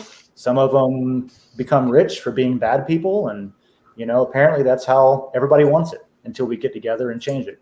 Sorry for going off into a more of a philosophical, political deep end there, but Rich people ending up, you know, evil people ending up with a lot of money, ending up on top. Never seen that before. It's never happened in the history of the world. That's what crypto and blockchain fixes, man. That's what people don't Why do get. you think everybody doesn't like it? Well, not everybody, but well, that's what I have to wonder is, you know, pushback from banks and entities and governments. If they truly do understand it as well as they claim to, you have to wonder why they're against something that is purely designed to make it more difficult to cheat. Yeah. That's it. It's just harder to cheat. It's harder to lie. It isn't impossible, but it's very much more difficult. And so I have to be suspicious of anyone who pushes back on that. That's why I think there's a conspiracy in the gaming world, because there's no reason for people to think that NFTs are bad unless they listen to someone lie to them and believed it. You mean like the entirety of the internet meme culture at the moment? Yeah, that, or, you know, look at the, like, I don't know. I'm not going to like name any names, but just look at the landscape of any publishing outlet, be it YouTubers or Twitch streamers or the New York Times or the New York Post or, you know, whatever. There's at least influence from advertisers always. You know what I mean? And if this is someone's full-time job, they're probably going to take the money. Yeah, probably. They got to feed their family, whatever, you know? So it's weird. Advertising influence and undue, you know, fuckwithery from really, I guess it's the incubants, right? It's like all the people who have built up empires who don't want to lose them, but they also don't want to compete or innovate. They just want to regulate away the competition. That's where we are today. And that's kind of like where the conversation was a lot of times at the conference yesterday too, was people talking about, you know, where do we build? Where can we build? Where should we register? How do we, you know, that one, what did I say? Catawba, the economic zone there. They're literally like having to go around the damn government by finding a Native American tribe that will domicile them, you know, that kind of thing. So a lot of people, there's a tribe that did it, side note. Yeah, I mean, there was a question I was watching yesterday on the Super Happy where Joe does an AMA for Dragon Chain stuff. And somebody was asking, it was on that one or a different show, I don't know, was asking, why doesn't Dragon Chain leave the United States and set up shop in a different country where you're allowed to build and innovate and not be, you know, stifled by the SEC and the US government and things like that? Because we're in a very restrictive atmosphere for any new company who wants to start a business in this industry. And it's an interesting question, man, because a lot of people have left the US. A lot of people have just needed to build a business and they couldn't do it here, so they've left. They've gone elsewhere. Yeah, I forget my point there, but maybe it's because I'm a veteran or an American and I just want to fix shit here instead. So there was some talk about that yesterday too. So it's everyone's talking about it, you know. Everyone wants to do stuff, but nobody wants to be fined or go to jail. You know, there's a guy sitting in jail right now. Prison doesn't seem like a very fun place. No way, man. Like look up anybody listening, if you haven't already, and you guys too, look up Ross Ulbricht and what happened to him. There's a guy who wrote software that got a double life sentence with no parole for writing a piece of software that governments disagreed with and banks didn't like and things like that. So nonviolent crime, first time offender, right? Never been arrested or anything. Back-to-back life sentences, no chance of parole ever for writing some software that governments didn't like. That's literally the reason. Well, but what is this piece of software? I feel like Silk I should Road. know this. Silk Road. Oh, okay. Well, he just wrote the software. Yeah. And even went so far as to keep out things like, it's not like they were selling child porn on there or like assassination contracts, right? It was a very much like libertarian, buy, sell, whatever you want, as long as you're not hurting people, relative to whoever's opinion on what constitutes hurting people. But they sold drugs, they sold cannabis, they sold heroin, they sold, like, anybody was able to come in and set up a shop and sell shit to other people and get paid in Bitcoin and things like that. So he set that up as like as something that wasn't possible before. Now it's possible with blockchain payments and things anonymously, or so they thought. And then like some shit went down and dude ended up in jail. He doesn't like, and even if like I'll go, there's no argument, I don't think, for him to still be in jail, because let's say what he did was bad. Let's just say that for argument's sake. And let's say what he did deserved jail time, right? As a punishment. Even in that case, he's done his time. Like, punishment fitting the crime kind of thing. Dude's done his time. He's been in jail. He's been alone. He's been just ruined. So he's done his freaking time, right? But Ross is going to sit in jail and die there for his whole fucking life. And he's a young dude, so it's going to be a long time. For writing a piece of software. That's the kind, so that's the kind of thing that people trying to innovate in the United States look at and they say, fuck, I don't know if I can do that here. At least I do. And maybe I'm speaking for other people when I shouldn't, but I look at that and I'm like, I'm very much careful about what I say. If you ever see me, and this is just me being in a certain mood, I guess, and I'll say this, but if you see me dancing around a topic to where I don't want to say something specific, that, and there's been a few cases where people are trying to squeeze some like better answers out of me, and I just won't do it. Because if I'm talking on the internet, I know that this shit is recorded and it's going to end up in somebody's like case. And if I say the wrong thing, I'm going to sit next to Ross for the rest of my life, right? Regardless if I'm trying to be a good person or not, it's like there's just a legal environment that exists today. Honestly, completely unworkable. With some of the stuff we're jumping into and doing, that thought has crossed my mind a couple of times. Like, what happens when all of a sudden everything we own is just, that's not legal anymore? And it's like, oh, crap. Now I guess I'm going to jail for having a shitload of illegal assets. Wonderful. That's a really big reason for, look what happened in Canada.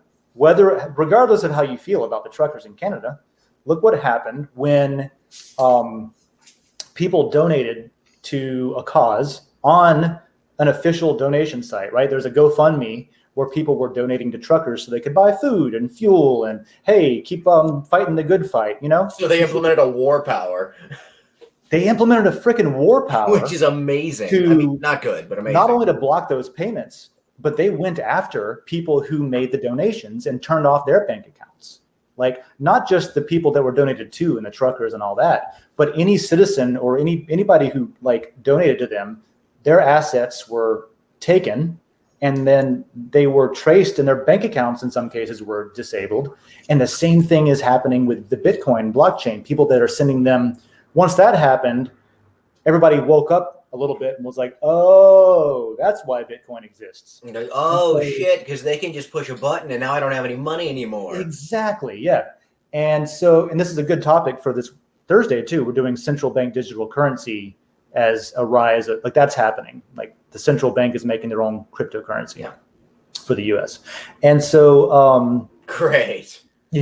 Yeah, for sure. And so then, truckers are getting onboarded with Bitcoin. And here's where it gets interesting. And this is why it's sort of a conversation right now legally, is that even if you're doing something completely protected legally under normal conditions, not under wartime acts, Bitcoin is completely transparent and traceable. In fact, I've listened to a DEA agent say that they prefer people to commit crimes in Bitcoin because it's easier to catch them. It's easier to follow the money, right? You do it in cash.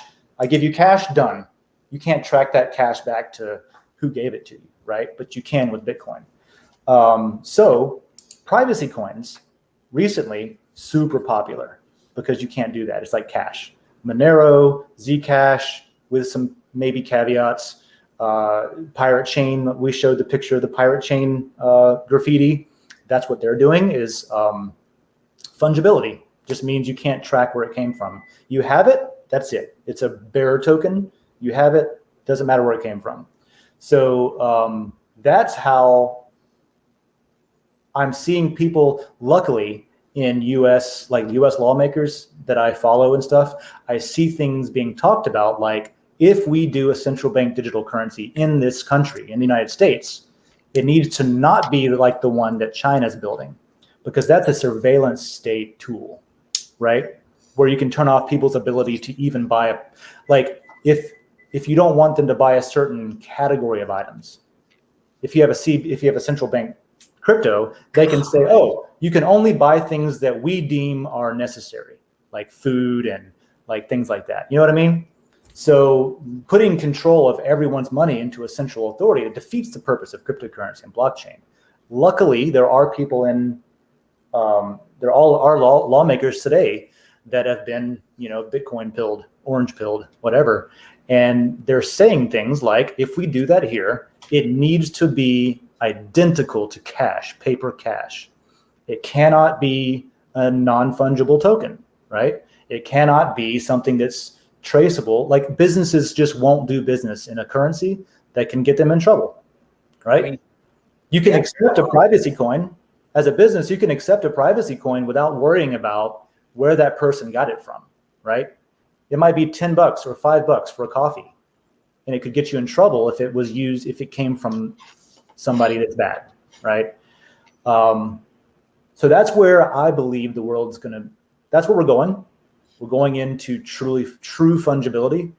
And that's why you see things like Monero doing really well right now. That's why you see things like Zcash doing really well right now. Zero knowledge proofs, roll-ups on Ethereum, things that are just offloading, like who's doing transactions between each other, and then just uploading the proof to the blockchain to say, yep, this happened, and it doesn't matter who and how much and when, it happened, So I'm optimistic. That's something that Miami has made me, is optimistic. I'm usually a pessimist. I don't think I would ever call you a pessimist. You're not in my head. That's a good point. I'm not your brain. Then again, I guess most people probably wouldn't call me one either, but I'm in my brain. So there's my monologue about central bank digital currencies and privacy coins. So which video game do you think I should play? You should play. I forgot that was the question we were on. Yeah, we were talking about. You should play. Let's see. What should you play? No, please, God, don't do that to yourself. Let's see. I played No Man's Sky for like 10 hours last week. That was great. I just bought God of War. I never played it. I haven't played it either. I'm playing it now. There's a Chronos Boy of War or something like that on Den. Someone's username. Kratos Boy of, I don't know, something like that. But I haven't played a God of War game since the PS2. Oh yeah, I haven't played any of them. I had been playing recently again. Besides No Man's Sky, the Final Fantasy VII remake. Really? When I bought a PS4 just for that game, because I couldn't play it without a PS4, and I had to have the game, obviously. I did that with my Switch. Which means I'm probably going to get a PS5 just to play the next two installments. But I hadn't finished it. I'd played all the way through to the point where you're escaping the Shinra building and you're on your, the motorbike where you're what is it called? Road rash, the road rash thing where you're slapping people. And then I had turned it off and I hadn't finished it. So I went back and finished it. There's actually, spoiler alert, more after that than is in the original game. And I beat it and I realized you do a new game plus, like in what was the first one I played on PlayStation? Metal Gear Solid. where you can do a new game plus, and you can Yeah, keep really your weapons, and you get a bandana for infinite ammo or whatever. With this, you can do new game plus, and you keep all of your materia, you keep all of your weapons and armor and stuff, right? So you start brand new game. As a badass. As a badass. However, everything's exponentially more difficult. Everybody's still very difficult, even with all of your gear. Your experience is tripled because of that. So you can still level up. And you can't use items, any consumables. No potions. Oh, no. No refilling your mana. And you also down. cannot like heal yourself out of battle. You can only regain life and MP from a bench or by like smashing the crates. As if Final Fantasy VII is not a hard enough game for the most part. So it's fantastic. I can't wait to get back and play it some more. Play that game. But none of those are play to earn. Those are pay to play. Yeah, but I mean, they were just good games, I think. You should play Den.social is what you should play. You should play Euro Truck Simulator 2. That's what you should go play. Maybe not. No, maybe not. I mean, honestly, I have. On a completely different side note tangent, we have video out of the Hackintosh now. Oh, that's good. Good. Oh my god. I guess nobody knows this, but I have asked Gravity Crab to build us a Hackintosh, which is with 100% actual real Apple parts and not anything illegal. We're just calling it a Hackintosh for fun. Right. So you go get these official direct from factory Apple genuine parts, and you assemble your own computer out of them. Yeah. And then you legally obtain your own genuine copy of the Apple OS and all that. Bunch of weird boot flags. You got to. Yeah. It comes on this official flash drive. And at the end, you get an Apple computer. That works most of the time, and it's great. But I have to ask you, because neither of us could figure out why. Why wasn't video working? What did you do? So, and I swear under everything I know about troubleshooting that the first day that I was frustrated with this, I tried this. So I am. Okay. We have a desktop here. It is a 12th Gen i9. It is a very nice MSIA Pro board. It has a Vega 64 in it. And that Vega 64 does not work in the primary PCI Express slot. Just verbatim. Does not work in that slot. Works in the other I almost mentioned using a different PCI slot. You did mention it, and I had you had already done that. Yeah. Here's the crazy shit. Any other video card works in the primary slot. When I had the computer at the shop yesterday, I pulled out our bucket of test cards. I threw like shit in it that hasn't been relevant in 10 years. And it fired up. Like I put both the 1080 out of my computer and the 1070 out of Jackie's, I put in it for that one day. And I'm just like, why? And it wasn't even, it was hanging. It's hanging and giving me like a VGA error on the post lights. So that's where it was hanging. And it'll go past it on everything but that Vega 64. It must be something with the way that maybe I screwed up that slot and only older cards work or something. I have no idea. Well, I'm glad you got it. I'm glad you got it working though. So what that's going to enable. Now we just got to throw some boot flags at it and figure out how to make it enjoy. Now it's just trying to install a really finicky version of Linux. So Y'all Weird's going to get that, and he's going to produce some stuff for us. One of the things that he's going to produce for us is Den tutorials, which is great. That's great. We need like a bunch of, especially like 30 to 60 second ones for particular features, but also just somebody who's not me to do videos on like how to use this stuff. You know what I mean? Because I have a hard time sometimes like doing a video that's worthwhile because I always don't know what to talk about.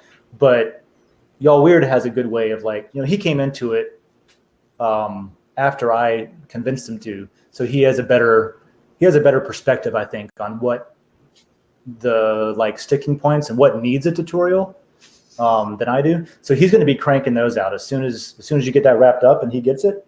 I should hopefully be done with it, if not today, sometime tomorrow. But cool.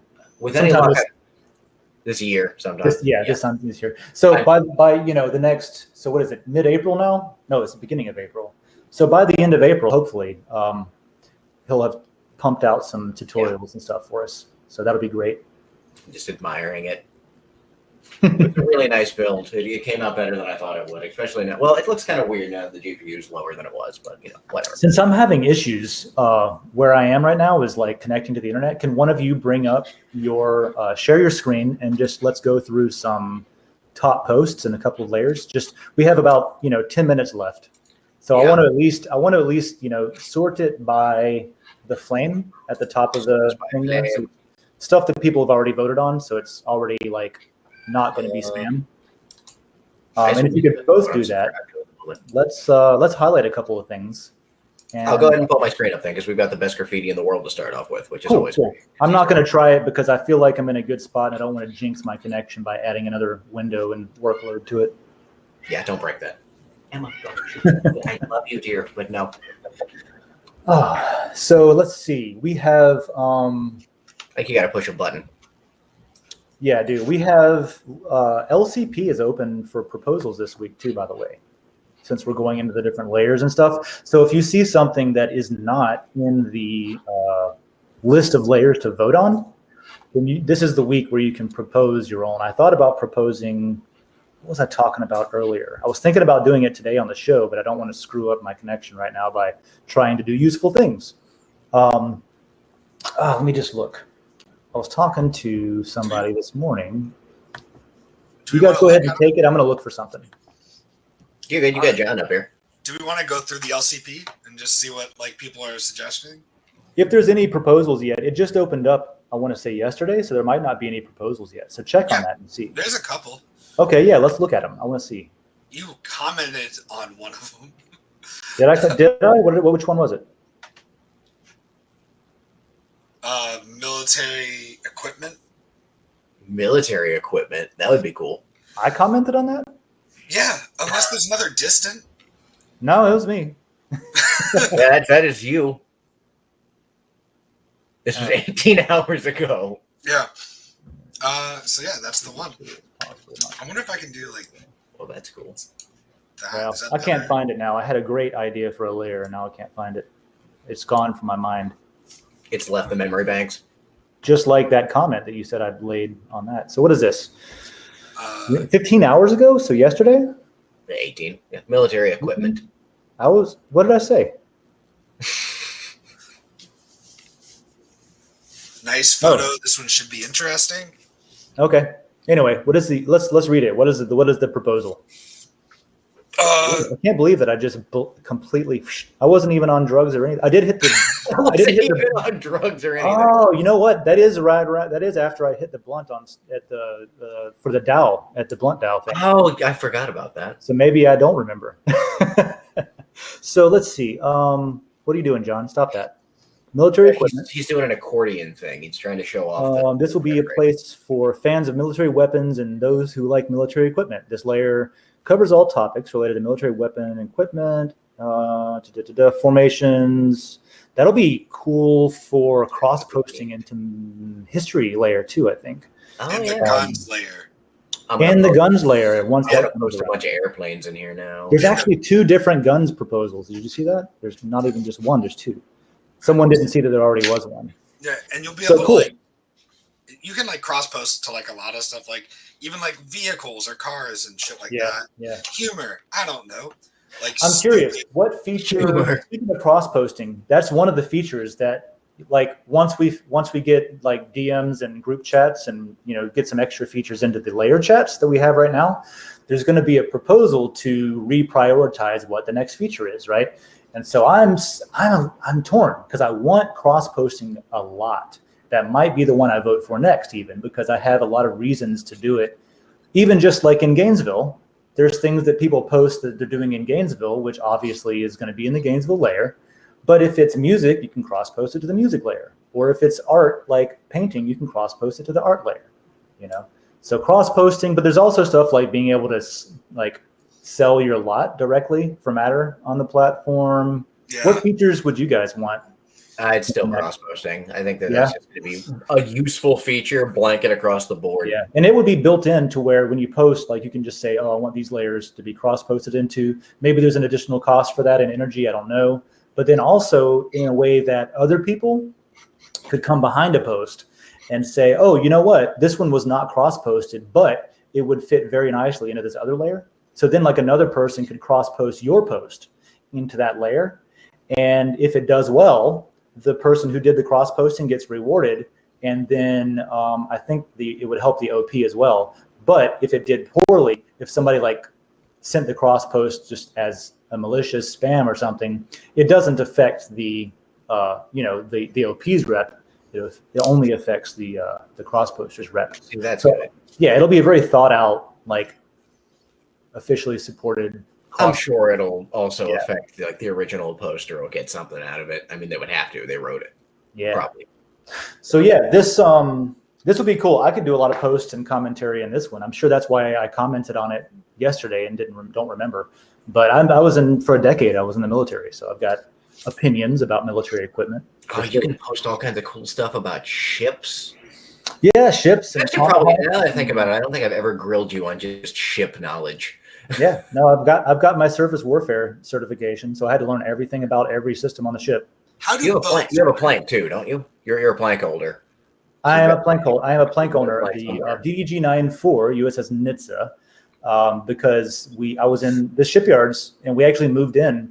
I rented a house while we were building it in the shipyard. I say they. I was just there to support and make sure everything worked right when it was installed. I didn't drive a tractor or anything, Not that you use those for shipbuilding. Anyway, so no, I've gotten plank owner there. We moved on the ship like before it was done, so that was interesting. And I spent 9 years working on Tomahawk cruise missiles, and planning them and shooting them and fixing them and loading them and unloading them and all that. So yeah, I got stories. You guys moved on to the ship before it was finished. Sure. Yeah. So there's like points where you're walking around and there's just not complete stuff. Yep. That's cool. And like there was stuff that we wanted that they weren't building into it, but there was another ship that was even less complete than ours. So I would get up at like 2 a.m. and I would go over there and steal their shit and just bring it back to ours and install it on our ship. It was a great time. It's a great time. Yeah. So I took like a phone, I think, because we needed an extra phone. I don't know. I did some stupid shit, but it was helpful at the time. This is mine now. Yeah. I've got my honorable discharge. I'll say it now. It didn't get kicked out. That's great. All right. What else is in here? Funding. Oh, cool. Like a Den Shark Tank. That's a cool idea. Yeah, this is cool. Projects and potentially find funding if the project is meeting collective governance criteria. Yes. So this is really good because that's cool. Yeah, I like this. We're doing Den is now in a position to even sell turnkey DAO governance as a service to different groups and different projects and stuff. So this will be a cool one. We could even do we could do a lot of stuff with that, but we could, get people to propose what they're doing and they need funding and things like that. I don't know who would do the funding. It could be more of a collaborative design, I don't think we have any venture capitalists. Yeah, we might at some point. We might, yeah. Gain attention from the owners and consider a vote for a project, a down payment in the lore, or the project must exceed 50K energy to prevent oversaturation. Oh, I see. Yeah. That's cool, man. We could even use the tools, the per layer tools, the MISC GI, where you can put anything in it. That could be used where the lot holders of that layer could vote on like which projects they want to focus on, to give funding to. So they're cool. Yeah. Badass. Well, that's a nifty idea. Yeah, that's kind of cool. I think that's it. Okay. For now. Well, that makes sense. It was only open since yesterday, I think. So. Yeah. I'm gonna try to go in there and propose something. I haven't proposed anything yet, so I just want to see how the function works. Yeah. Stuff like that. I think what would be cool. Oh, here's my way. Go ahead. You were asking about what would be like a cool feature for Den. I think it'd be cool if there was actual streaming in Den. Yes. And I think it's cool if there was a way to have a Den channel that's an open. Maybe not open source, but I feel like you would have to have some type of application to be able to stream on it. Yeah. And products and stuff like that, and that you're not crazy. A reputation, you have a reputation in a thing with the stuff, and that's what allows you to stream. Because I don't know. I think it'd be cool to just have a Den channel. It's gonna be just like Like a Den channel that anybody can stream to, but it's just like one channel, and it's almost like open mic where you sign up for a time slot or something. Yeah, but like you'd have to have. I think it'd have to. That's the thing is, it would have to have some kind of moderation, either at like a decentralized level where you have to like be voted on by the community to be there, but also like you don't want somebody jumping up there and then spouting Illuminati theories for 45 minutes. You know, like if it's in the red pill layer, maybe. Yeah, but I mean, how about I guess maybe Illuminati theories wasn't like the right one here. I know what you're saying. Like you don't want somebody going like. We don't want you don't want bad people for 45 to minutes. do bad things. That's all. Yeah, exactly. Where like when you don't want to promote murder and like home invasion on one of your TV shows. Yeah, you need like I feel like you'd have to have like a reputation level that reached a certain area, but then also like something else that went along with it. Because like you could just have a bad day and go on there, say some awful shit, and then Den gets in trouble, and that sounds like a sticky area. But right, that's more and more why I want to start my own channel, just so it's like Dave's bullshit hour or something, so I can be like on my own thing. I don't want to pretend like this is like speaking for Den or anything, because I am like obviously I'm associated with helping out and stuff here. But there's a lot of shit I want to say that are just like, and maybe this will be when anonymous posting comes, because that's one of the features too, to allow anonymous posting. Maybe that'll be interesting, because then I can just come in and be like, here's what I think. Maybe I'll put on a fake voice and do a show, ski goggles. We'll all know, but like we'll all know. I think it could be like one of those things where like it's like a Twitch like browsers area where like there's different channels that you could tune into that aren't like a Den channel. I mean, like a whole platform. Yeah. So like even if you're streaming through Twitch to Den, I think is fine. I see what you're saying. Yeah. Having that feature to have like a place to browse on just Den. Yeah. Really cool. We're going to do so this year. One of the things on the list. This is not in the list of I guess it should be, but it's not on the list of things to vote for the next feature to work on. But we've got a very good solution that meets all of the design goals of Den, which is decentralization, not building out for, these are like not written in stone, but my own design goals, I guess, for what I'm trying to help do here. But not just like doing things the way that Google does it or the way that other companies already do it, but to do things in more of a quote unquote Web3 method. And even the video hosting itself needs to be decentralized on a decentralized network and not just hosted on someone's company server somewhere, right? So there's a few blockchain projects that do decentralized hosting of media and even like IT infrastructure, CPUs and stuff. So I don't know which one. I think I know which one we're going to use because it just has all the right features at the moment. But there's other options too, and we're going to get on Den direct video streaming or uploading, hosting anyway, to where you don't have to use YouTube and things like that. But I believe you still will be able to. Maybe it's a drop-down menu of, do you want this to be native? And maybe that costs you a certain amount, right? Because there's costs for Den associated with that. It's not free. And then maybe like it is free to upload and store stuff, but then maybe it only adds, if it doesn't get a certain threshold of votes, maybe it just, after a few months, it disappears, or you can pay to archive it or to like, keep it up or something. There's a bunch of things to think about how to make it better than what's widely available today. But that's coming. And that can be one of the things that is like in the conversation that comes whenever that's being built out. There will be a discussion post about it.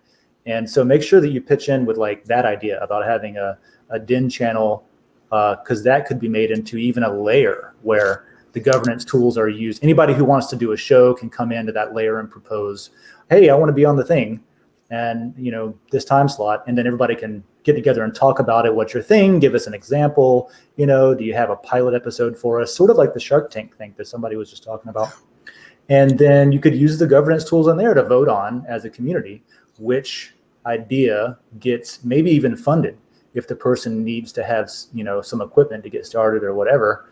And then they could be added to that show or that time slot kind of thing. That's a cool idea. Yeah, I think there would be like a really cool, like if we just call like Den channel, right, or whatever. Yeah. Den channel. And what I would love is like basically where like the super happy thing is, like if that was just on the top, like I could scroll and still have the Den video TV thing going, Yeah, it would be good to. You mean like a picture-in-picture? A whole different thing that would be similarly useful would be just to have a TV guide style thing, a post. Something we could do today, for example, is we could decide like whoever wants to take on the responsibility of doing it consistently, which is the most important part, can just do like. I did once on a Friday. I did a recap of the live shows that are on Den, and it was very popular and useful. And so that was like, I should do that every week, and then I didn't. But even something that just is one spot where you could go to and then click on links to go directly to each of the videos, even after the fact, so that you don't have to hunt through, I didn't catch Super Happy this week. Where is that? Oh, is it Dragon Chain? It's in Dragon Chain. Because they're all hosted in different layers, right? So they're not in one. You got to like poke around forever to find all the different ones. Yeah, that's what would be nice when there's like cross posting, because then you can have a layer that's like just like Den channel, like Den TV, Den videos, and you can post in both, which would be really nice. Because the Super Happy has both, like it's very much a Den updates as well as a Dragon Chain updates show now, right? It used to be just Dragon Chain, but now Den's a part of that, so that could go in both layers, for example. Well, cool, man. Let's see, Gravity Crab, what do you got over there on yours? Oh, I've got nothing up at the moment. I actually, given our time frame, I got to scoot here. I guess it is after 11, isn't it? Yeah, we are. Yeah, we very rarely got to our actual going through posts today, but there was a lot of stuff. That's okay. We do it every week, so we'll do it next week. I'm sure there'll be something. Plus, there's some interesting stuff to babble about anyways today.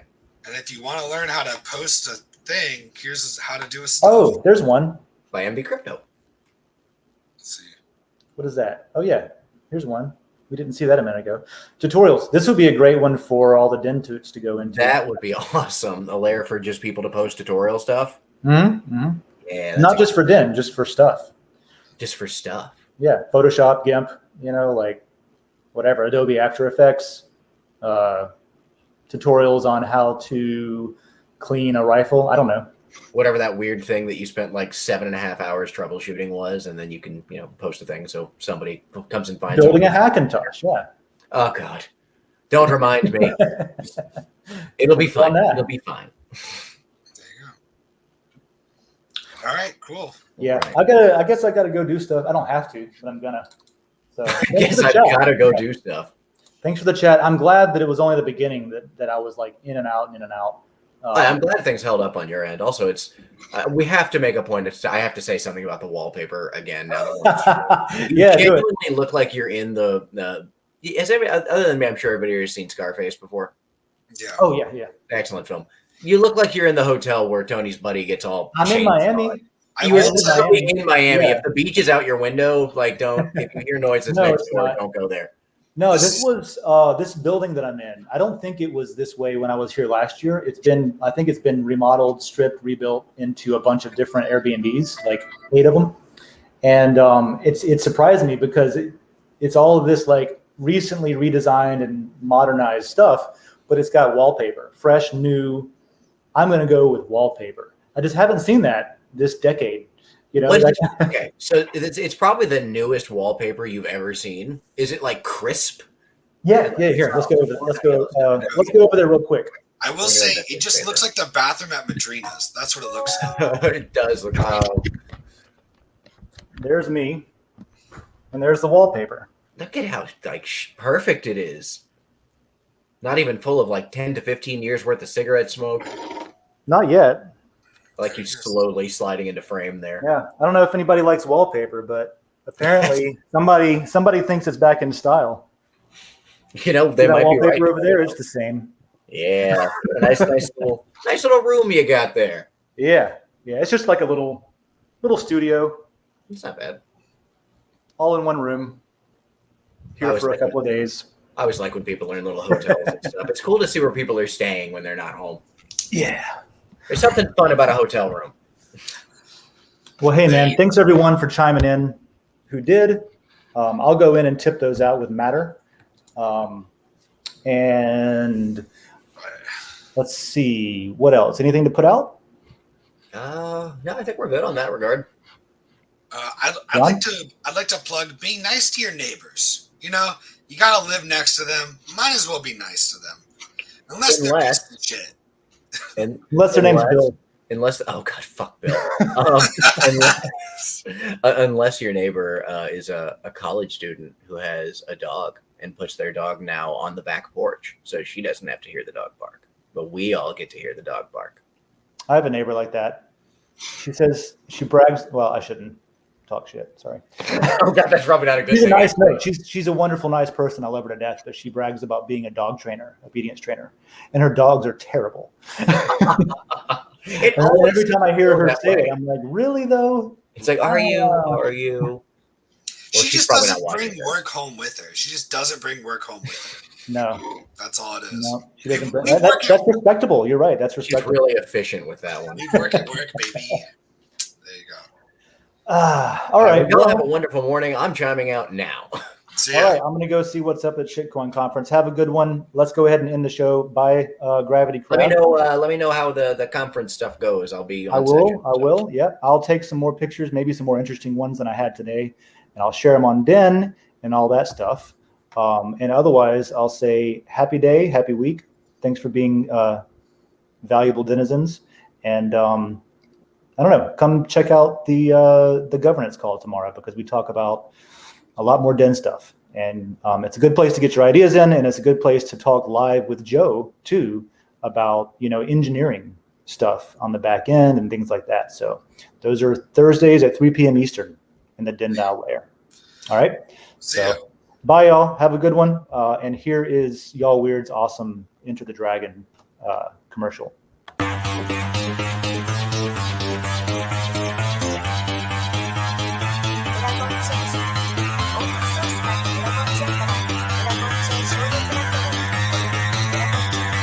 Because that goal will serve to organize and measure the best. Adaptable, all capital, label radical yet rational. A tactical approach is palpable if this animal is fallible. But that conclusion is laughable, so if we're all detachable from the mandible, you see it now?